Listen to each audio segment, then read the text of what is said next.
Vamos lá, pessoal. Então, ficou faltando uma pequena parte, né? Eu achei que tinha terminado toda a resenha do capítulo aqui do livro, né? Mas vamos terminar, tá? Agora, né? Então, nós falamos, última parte, falando sobre o cristianismo, né? E eu falei que os cristãos também foram martirizados nas arenas, né? Mas não foram só os cristãos, né? Então, o hábito dos combates nos anfiteatros, né, tipo Coliseu, era um hábito antigo, né, que fazia parte de uma política que eles chamavam de pão e cerco, né. Então os políticos davam a comida gratuita e davam o cerco, que era a diversão, né. Até pouco tempo, muito político fazia isso no Brasil, né. Aqui em Cubatão, mesmo na nossa cidade, já teve político, não vou citar nome, que adorava patrocinar show, né. Show, inclusive, de artistas famosos, né? Roberto Carlos, o Traje a Rigor, no auge do Traje a Rigor, Titãs, né? Enfim, entre outros, né? E é a política do pão e circo, né? Comida, né? Para quem necessita, e lazer, tá? Se aproveitando, né? Isso aí é uma coisa antiga, né? Os romanos aprenderam a fazer isso para controlar as massas, manter as massas acalmadas, né? O povo calmo, para não ter revolta. Tudo bem? Hoje em dia existem várias políticas que fazem isso, né? E os políticos sabem, né, como se aproveitar dessa situação de pobreza das populações mais carentes, tá? Mas enfim, gente, para finalizar, né, o último vídeo é agora, né? A gente vai encerrar, né, a nossa exposição falando sobre os gladiadores, né?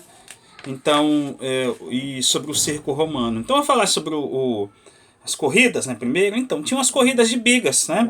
Não sei se vocês já viram o filme, né, e a série sobre o Espartaco. O Espartaco foi realmente um escravo que se revoltou contra o Império Romano, né?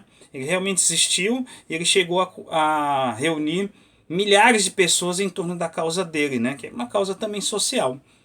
E ele acabou, no final de tudo, né? Ele acabou sendo preso e morto com aproximadamente milhares de pessoas foram crucificadas na Via Ápia, né, que é a estrada principal de Roma, né? O Espartaco conseguiu reunir, né, vários combatentes, né, do lado dele, inclusive derrotando várias vezes o exército romano, que não era pouca coisa, né?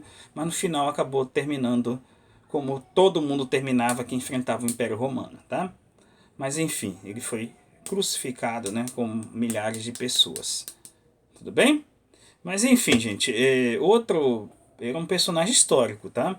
Tem um filme também que é o Ben-Hur, né, que também fala e mostra, né, os combates de biga na, na, nas arenas, né, que chamavam de cerco máximo, né? Cerco máximo. Então, o cerco máximo ele tinha até um tamanho, né, uma capacidade para mais pessoas do que no Coliseu, por exemplo, né? Então, o que se diz é que ele tinha 600 metros de comprimento e cabiam 250 mil espectadores, né? O que é muita coisa, né? Maior que o Coliseu, que tinha uma lotação de 80 mil pessoas aproximadamente, né? Então, as pessoas adoravam corrida de biga, né? E ganhava quem chegasse primeiro, independente se o cara caía, né? Se o cavalo continuasse com a carroça e terminasse, aquela carroça vencia, né? E tinha queda, né? Tinha aquelas disputas ali para derrubar o cara do cavalo, enfim. Bastante emocionante, né? Seria equivalente às corridas de automóvel de hoje em dia. Claro que ninguém vai derrubar ninguém do automóvel, né? Mas já teve épocas, por exemplo, na Fórmula 1 que tinha gente que trapaceava, né? Para poder vencer as corridas, né? De alguma forma, tá? Tudo bem? Então, nas bigas romanas e na Fórmula 1 dos tempos dos anos 80 tinha esse negócio da trapaça, né? Das artimanhas, né, que eles faziam para poder vencer as corridas. Hoje em dia, né, o esporte, a gente vive uma época do fair play, né? Então esse tipo de trapaça, estou dizendo que é certo, viu, gente? Mas é que eu vivi uma época, né? Vi uma época em que o esporte tinha essa questão da trapaça, né? Inclusive na Fórmula 1, tá bom? Meio que imitando as corridas de biga romana que o cara derrubava o outro para poder vencer a corrida, ok? Então era uma das formas de lazer mais frequentadas. Ela durou até 549 depois de Cristo, né? As corridas de biga. Beleza? Tinha uma outra que era a naumaquia, né, que ela era patrocinada pelo César, né, que era uma corrida, na verdade uma disputa entre barcos, né, uma batalha naval, que era colocada num local que era inundado de água, né, e aí eles disputavam simulavam, né, uma batalha naval também, um outro tipo que lutava também. Mas o que ficou pra gente, que a gente sempre mostra, né, é as lutas dos gladiadores, que eram escravos, né? Eu falei do filme do Gladiador, né? Eu falei para vocês, né? O filme do Gladiador. Então, o filme do Gladiador é um que mostra bastante nessa parte da luta no Coliseu, né? Enfim, bastante interessante, muito legal, recomendo para vocês mais uma vez, tá? Enfim, então eu tenho até aqui, né, uma das minhas relíquias, né, dos livros que eu tenho, né, de antigamente, eu até mostrei no início do ano na minha página lá do Facebook, né? Que é o jogo de RPG chamado GURPS Império Romano, né? Que eles fizeram uma pesquisa histórica muito legal, né? Para poder fazer esse jogo de RPG, né? A gente jogava com dados e vocês veem aí, né? Dois gladiadores lutando, né? Com as armas típicas que eles usavam, né?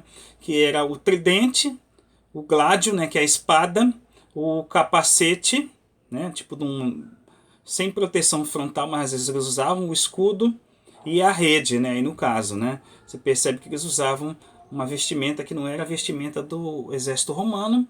Por que eles não usavam a roupa do exército romano? Porque se a pessoa perdesse com o armamento do exército romano, ficaria feio, né? Para o próprio exército romano, né? Então eles normalmente usavam roupas típicas das regiões que Roma tinha conquistado, tá bom? E eles vinham de várias regiões, como eu falei, né, de dominação do império, tá? E como escravos muitas vezes, né? Tá bom? Enfim, é um jogo que eu recomendo se vocês tiverem oportunidade. Hoje em dia é uma relíquia, né? Isso aqui é dos anos 90, né? Quando eu ainda era adolescente. Então, o GURPS Império Romano, né? Houve uma pesquisa histórica muito legal para poder fazer esse joguinho, tá? De RPG. Mas continuando, tá, gente? E tem vários jogos, né, de eletrônicos, né, que trabalham essa questão das batalhas, né. Às vezes os alunos contam para mim de alguns, né. Eu não sou muito de jogos eletrônicos atualmente, né. Eu sou de uma outra época, mas também vale, né. Vale, claro que é válido, né. Esses jogos de estratégia, de batalha são bastante válidos para enriquecer o conhecimento de vocês, né. Sempre falo isso, filme, série, jogos, né. Isso ajuda no conhecimento e sempre é válido, tá bom? Mas enfim, vamos continuar, gente. A parte lá do Coliseu. Então, nesse livro que eu estou usando, que eu estou fazendo a resenha aqui, né? Tem um campo olho vivo que mostra, né, um alto relevo, que é tipo uma escultura, né, que mostra o combate de gladiador. No caso, você vê um gladiador lutando com uma fera e tem algum deles que já está caído ali no chão. E tem um cara que espetava a fera com tipo de uma lança para poder enfurecer o bicho, né? Para poder o bicho atacar o gladiador, tá, gente? Tá bom? Você percebe que tem aqui, ó, nessa parte aqui, ó.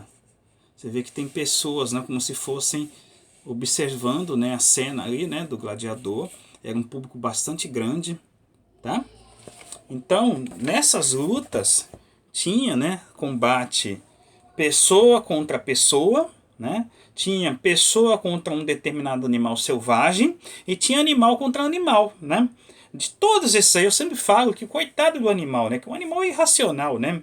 E era usado, né? E muitos animais acabaram desaparecendo mesmo de alguns territórios porque eles eram mandados em peso para os combates nas arenas, né? Nos anfiteatros, no Coliseu, inclusive, tá?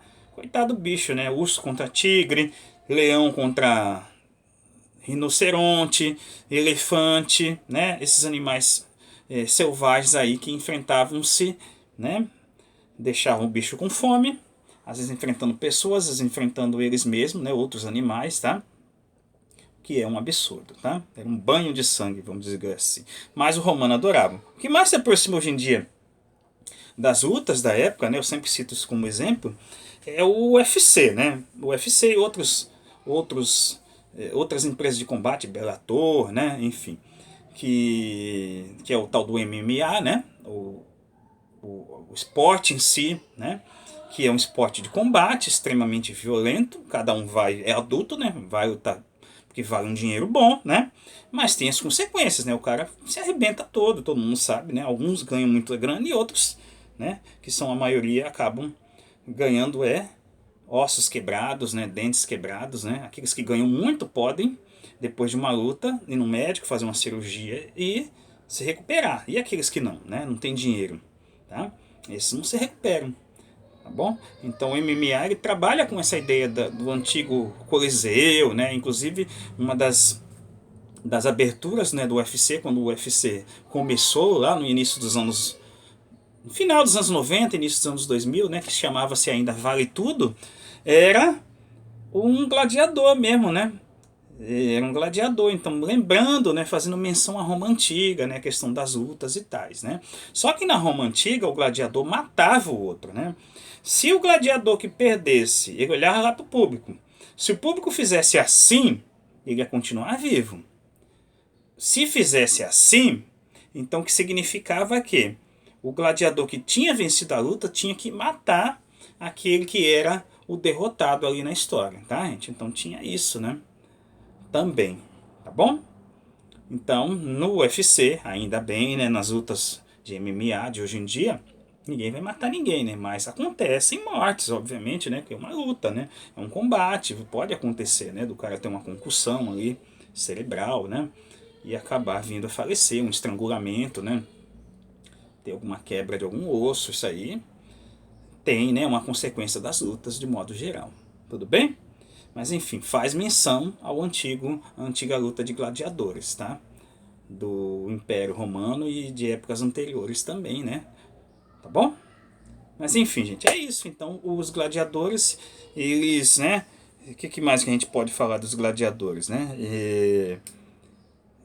Eles tinham, né, durante aquele dia que eles iam combater, né, eles saudavam o público, né? No filme do Gladiador tem tudo isso, né? Tinha um cortejo, tocavam trombetas e cornetas para poder começar, né? Tinha todo um ritual, né?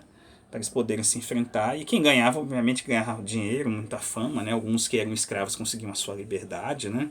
Enfim, tinha tudo isso também envolvido, né? A glória, o poder, que nem hoje em dia as lutas dão muito dinheiro para os vencedores que ficam, claro, nos grandes eventos, né? Milionários, tá bom? Beleza? Enfim, assistam o filme, tá? Do Gladiador, é muito bom.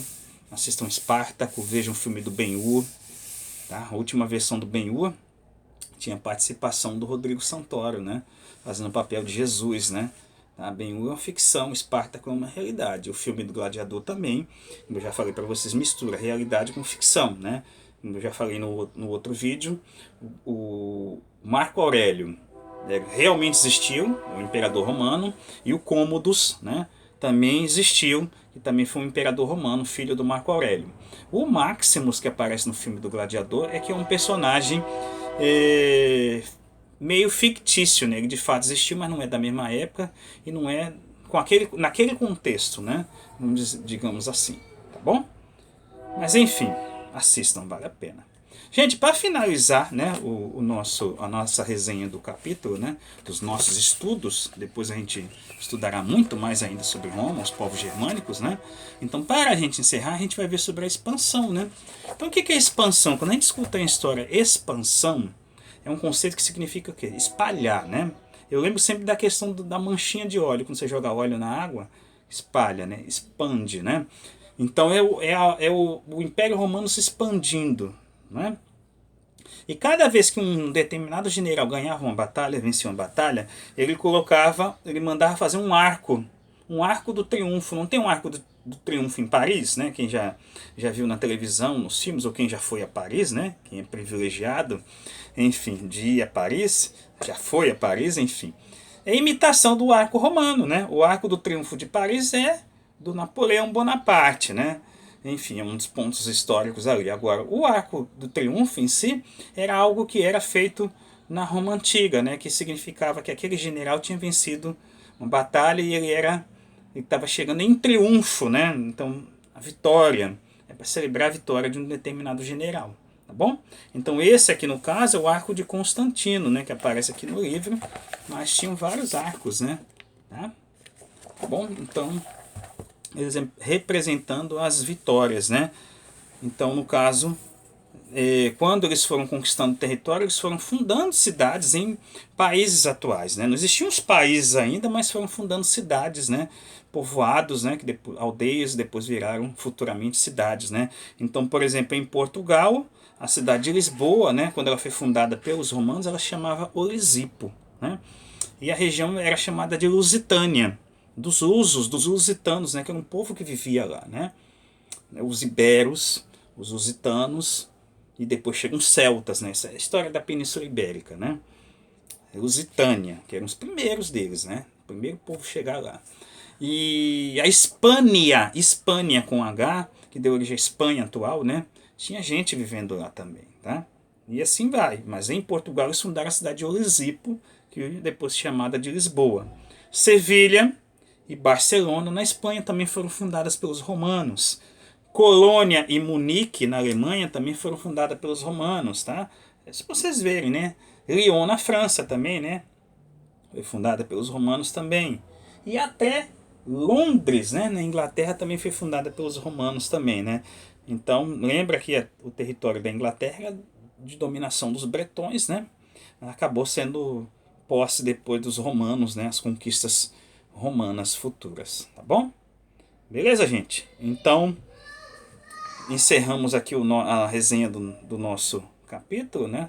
Dos estudos que nós fizemos sobre Roma, mas posteriormente nós vamos estudar mais ainda, né? A parte dos povos germânicos, né? O fim do Império Romano, tá bom? A gente não vai encerrar o assunto, né? Por completo em apenas um capítulo. E aí é como eu falei no vídeo anterior, né? Tiverem dúvidas, entre em contato comigo, né? Pode fazer o seu comentário no vídeo, também não tem problema. Dúvidas eu respondo na medida do possível, tá? Os meus alunos do José da Costa e do Peruzzi e aqueles que assinam, que são meus seguidores aí, né, no meu canal, agradeço muito mais uma vez por estarem acompanhando minha aula. Dá uma curtida, tá? Compartilha. História é vida, tá, gente? História é maravilhoso, né? Enfim, agradeço a todos vocês, tá? E ativa o sininho para as notificações, tá? Para quem quiser acompanhar outros assuntos de história, tá? E a gente está aqui para ensinar, né? História é uma coisa maravilhosa. A cada dia que você aprende, você amplia a sua visão de mundo, né? Sempre é bom lembrar disso, tá? Tá bom? Até a próxima, se Deus quiser. E em breve estaremos aí. Se cuida!